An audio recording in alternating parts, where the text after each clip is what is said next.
This week's Parsha, Parshat Bo, we are introduced to the very first Yom Tov. It's actually also the very first mitzvah. And in the very first Yom Tov, we have a description that on this Yom Tov, you should not do any work. However, work which is connected with food, you are allowed to. And the text of the Pasuk reads, Bayom Harishin Mikra Kodesh, which means that the first day shall be holy. Any work, kol melacha. Now remember that word, kol melacha, melacha, no work, lo yasa behem, should not be done. Ach asher yochel l'chol nefesh, hu levada yasa lechem. However, that which is needed in order for a person to eat, that the person is allowed to do. This is the way it says regarding Pesach. What happens regarding Shavuos, Rosh Hashanah, and sichos, the other Yom Tovim that are in Torah? I'm not talking about Yom Kippur, because Yom Kippur you're actually not allowed to do any work connected with food. What does it say over there? Does it use the same terminology? Because the Torah in other, not over here, but later on, tells us about all of these other three Yom Tovim, and each of them it says, Kol meleches avoda lo sasu. You should not do any meleches avoda. Melecha means a work. Avoda is, let's call it labor. Any work of labor you should not do. It doesn't mention anything about food. However, we say that you're also allowed to, we know, on all Yom Tovim, not when it falls on Shabbos, but on all Yom Tovim, you are allowed to do work that is connected with food. Why is there a difference in this? So the Ramban, who's a commentary on the Torah, writes an interesting distinction. He says that the term melacha, work, would include all sorts of work, including meleches eichel nefesh, including food-related work. However, meleches avoda, which means a work that involves labor, excludes automatically food-related work, and therefore the pasuk, when it says kol melacha lo yisasa, you shouldn't do any labor, it has to emphasize that that excludes food-related work. When it says kol meleches avoda, work with labor, that automatically excludes food-related work, and therefore you're allowed to do it. Now, first of all, not everybody agrees with the Ramban. As we'll see, this evolves into a discussion in the Mishnah with a disagreement between Beis Shammai and Beis Hillel, and how we are supposed to be understanding this. Now, there are different ways. So let's just understand the halacha. The halacha is that when it comes to Shabbos, all sorts of work are forbidden, including making food, cooking, and stuff like that. However, when it comes to Yom Tov, on Yom Tov, we have a special permission that we are allowed to do work that is connected with food, which basically means you can light a fire from one, when there's a fire already, you can light it onto another fire, you can cook, and you can carry outside in the street. Now, what we're going to do is, we're going to try to understand what is this, shall we say, exception. Now, we have this idea in halacha in various cases that you have a rule and then you have an exception to the rule. Let's use a classic example. You're not allowed to do any work on Shabbos. However, in the case of saving a life, you are allowed to break the Shabbos. Now, the question is, what happens? Has Shabbos now been pushed away, or has it now become totally permitted? What would be the difference? One difference might be perhaps, oh well, there I am desecrating the Shabbos in order to save a person's life. Does that mean that right now, for me, Shabbos is suspended and I can turn on the radio or I can light a cigarette at the same time? And we have the same question regarding cooking on Yom Tov. Is it, and I'm going to sum it up, is it that cooking on Yom Tov is in order to prepare for food, that's where it's being permitted, but for other purposes it has not been permitted? Or Has it only been, or has it been permitted? It's been permitted for this, and therefore it is permitted for everything. And we are going to try to go in depth in order to examine this, and we'll see that there's both. Just to prepare you where we're going, there's a discussion in the Talmud between Beis Shammai and Beis Hillel, and then there's a discussion between Rashi and Tosfos how to understand Beis Hillel, and then there's a discussion in the commentaries of the Tosfos how to understand the Tosfos' opinion of what Beis Hillel is saying. So one opinion, so let's just understand what this is saying. That one opinion is that really you shouldn't be allowed to do this work on Yom Tov.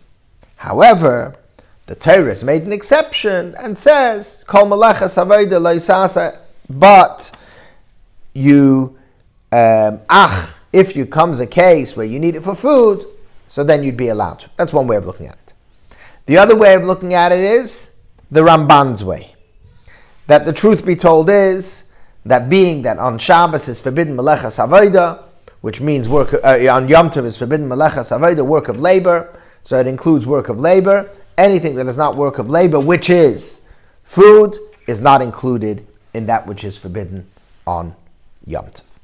What would be the difference? Well, the difference would be between the two perspectives. Imagine a person is fasting and they don't need it for food.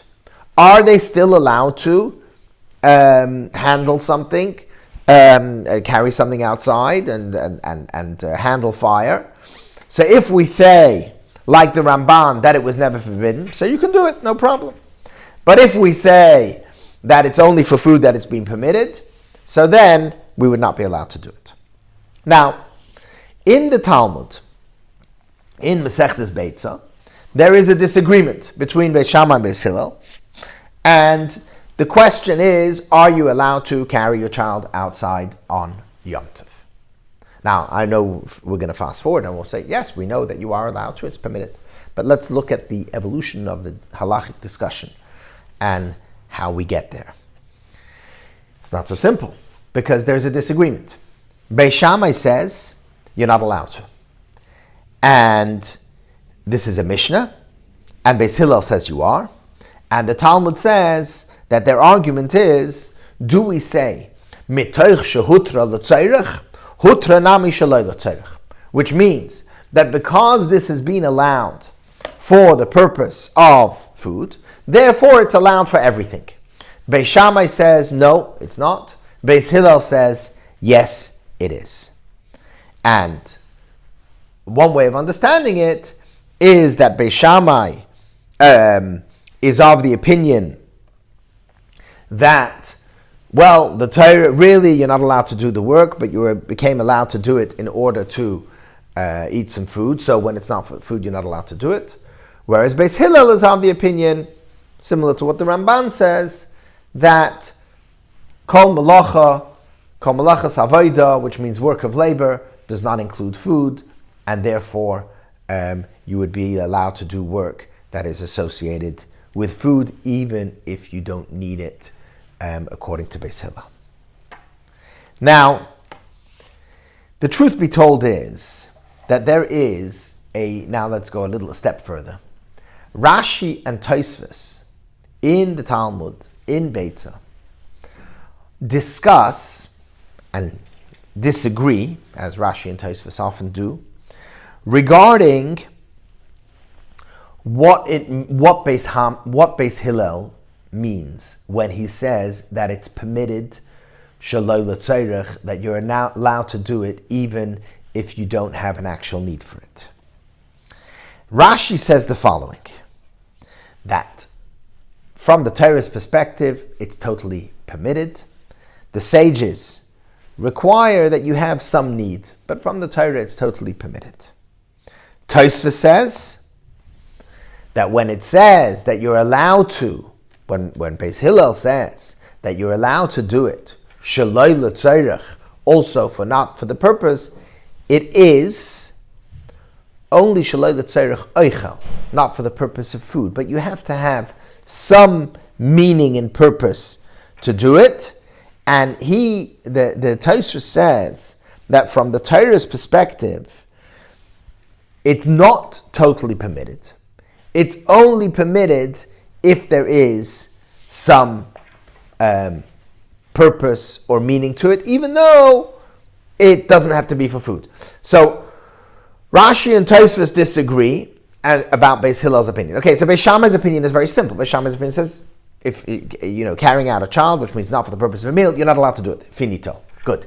Beis Hillel says you are allowed to. Now the question is, what does Beis Hillel mean when he says you are allowed to? Does there have to be some meaning to what you're doing, some purpose to what you're doing, or can it be totally purposeless, and that would still be considered okay? Rashi says totally purposeless is not okay. Tosfos says, Rashi says totally purposeless would not be okay, would be okay, and Tosfos says totally purposeless would not be okay. There has to be some meaning and purpose. Now, we could actually say that Rashi and Tosfos, I'm going to try to explain Rashi and Tosfos' argument, that, Rashi's perspective is that when it says malachas avoda, it's not referring to malachas hana, which means when it says work of labor, it's not referring to work of food. Whereas Tosfos says, the truth be told is that malachas oichel nefesh, which means the work that you do for food, is not different than malachas avoda, than other work.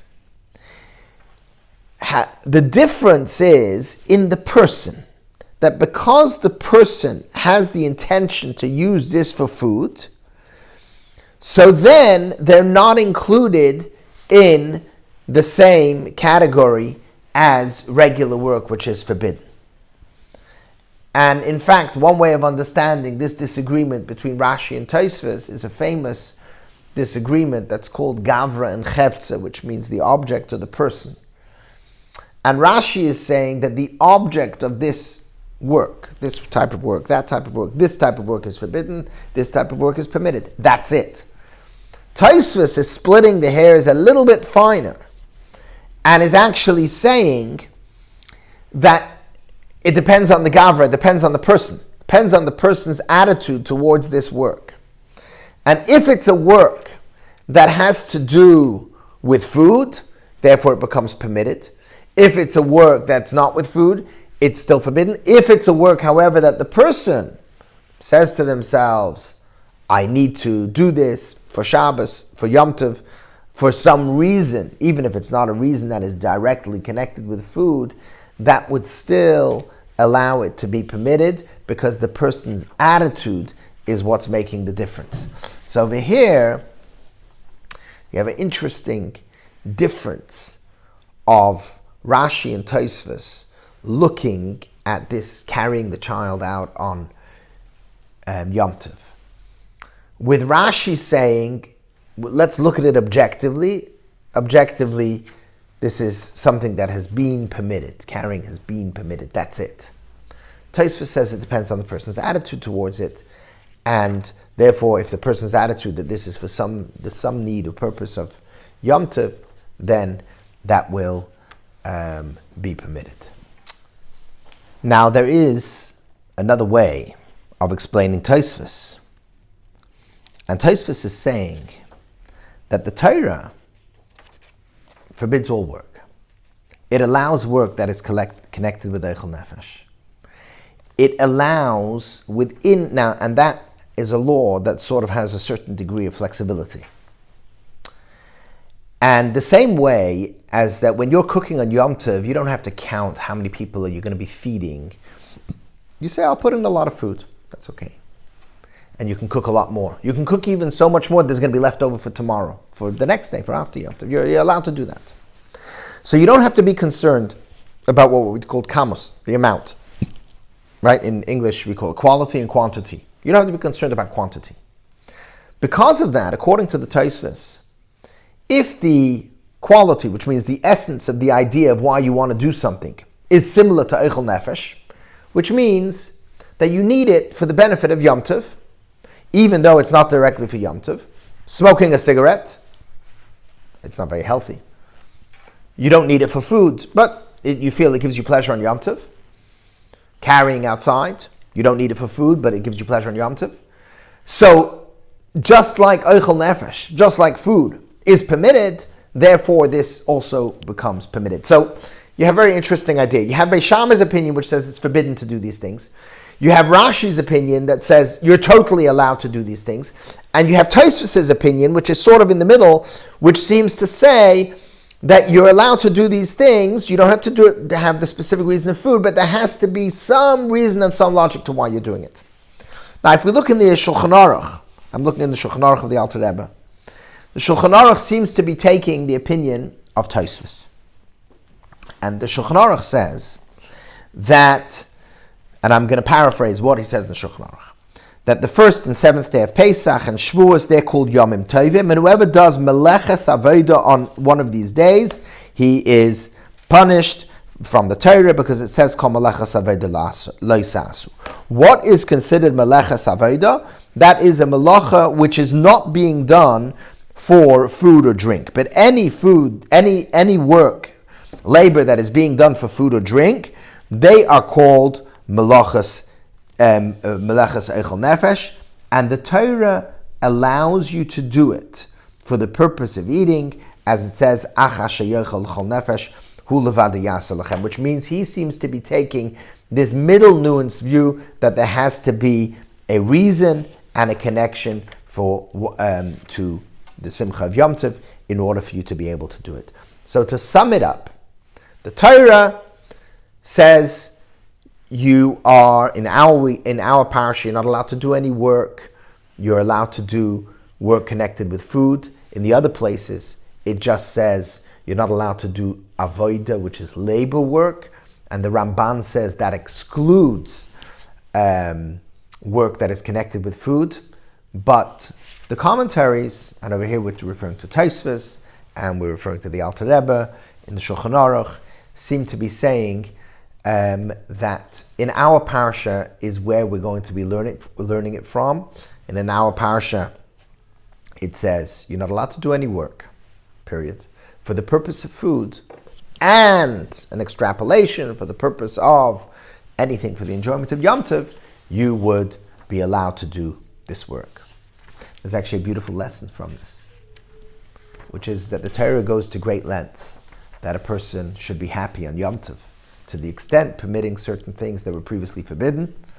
And that's a lesson about the importance of happiness, that one should be happy, one should be positive. During the week, we are obviously allowed to do the different melachas, and we should put in effort in order to be happy, as we know the famous pasuk, that Tachas Hashalei Avadato as Hashem Elakecha B'Simcha V'Tu Levov, that serving Hashem with joy is a central and important thing, and these, the details of these halachas, especially with regard to Yom Tov, teach us this idea. This is all taken from the Likutai sichos of the Rebbe. Thank you very much.